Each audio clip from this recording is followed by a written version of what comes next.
Greeting fellow Africans, this is Bachuba Online TV. My name is Stan Vulmal, and today I would like to share my thoughts with you, my fellow Africans, concerning the enemies of Africa development. Basically, I'm going to see our late Mwalimu Julius Kambarage Nyerere, what he have said concerning the enemies of Africa development. Our late Mwalimu Julius Kambarage Nyerere, the first president of United Republic of Tanzania, he said that the main enemies of Africa development are three enemies, which are ignorance, poverty, and disease. Through these three enemies, Africa will never achieve development. So we Africans, we should fight first against these enemies so as we can achieve the development of Africa. Because we can see, once people are sick or there are diseases in certain area, means people will not working, will not produce. For that area will never be developed. Once people still have ignorance, it means that people of that area will produce or will use local ways of doing things. For that will hinder the development of that area. Through poverty, once in a certain place there is hunger, there is people of that area are poor, means that the place will never be developed because people of the area be faced with several problems or several disasters which hinder the development of that area. So by saying that, now we Africans, we should ask ourselves, have we win to fight against those enemies? Means poverty, disease, and ignorance. All Africans have been educated, or we still ignorant, or few of Africans who are educated. What do they do to the community, to their community where they are from, to make the community, to remove the ignorance of the community? Do those people who are educated do that so? The answer is no. So many Africans nowadays, if you are educated, you use your education for your self benefits. Well, it's not true. I have read a certain book written by Dennis Mpagaze, Mwalimu Dennis Mpagaze. He said that if you have been educated, it means that the education you get is not for yourself, it is for the community you are from or for your surrounding where you live, and not for your self-benefits. But nowadays we see our educated people, instead of helping us, they used to humiliate their several Africans. They used to conduct corruption. They used to misuse the resources from their several Africans. They became a colonial master to the ignorant people, or to the people who are not educated, or to the Africans who are not educated.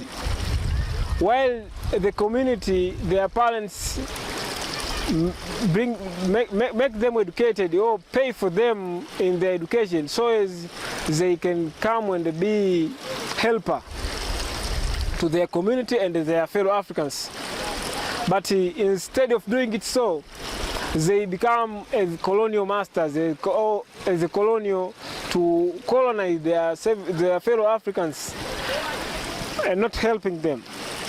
Because most of educated people nowadays used to go abroad, seek for visas, go outside continent, go to white countries there, work there, and benefit them, and not benefit their own mother continent. For that, it shows how we fail to fight against these enemies of Africa development and make our Africa still poor. Nowadays, the medication which is discovered in Africa, they used to call it a witchcraft, which is not true. They call it a witchcraft. By then, they're waiting for the AIDS to be imported here from outside continent. By doing so, made the African culture, our African product, to still not be good by view, as they view whites used to see it as witchcraft, which is not true. We can see previous day, back in the days, our grandfathers and our grandmothers, there was diseases too. But how do they manage those diseases? Have you ever asked yourself the question like this? How do they manage malaria those days? How do they manage typhoid and other diseases like that in those days? Because we can't say that these diseases have erupted nowadays. No. There was Anopheles mosquito since then.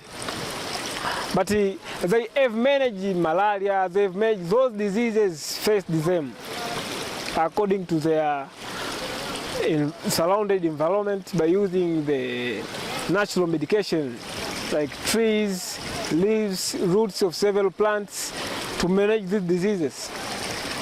But nowadays we see our African medication or our African drugs as witchcraft through the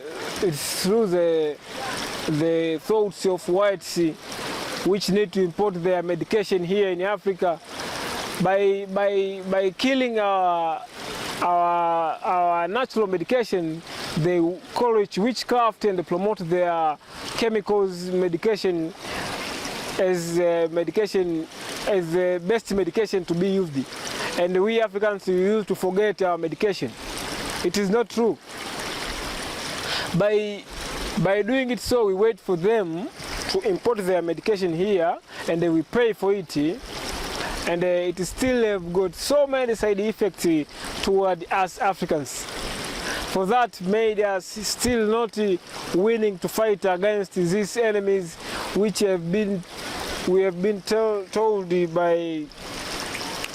by our ancestors, as Mwalimu Julius Kambarage Nyerere said, we Africans, we should fight against our enemies.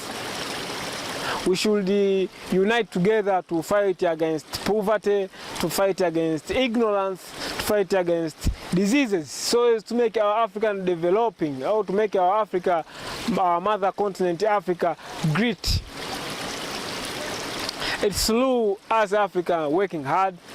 It's through us Africans unite together to fight against these diseases, this poverty, and this ignorance.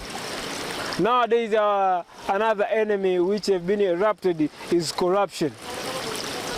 Corruption has become a largest enemy in Africa development, because most of we Africans, each and everything we do, we depend on corruption.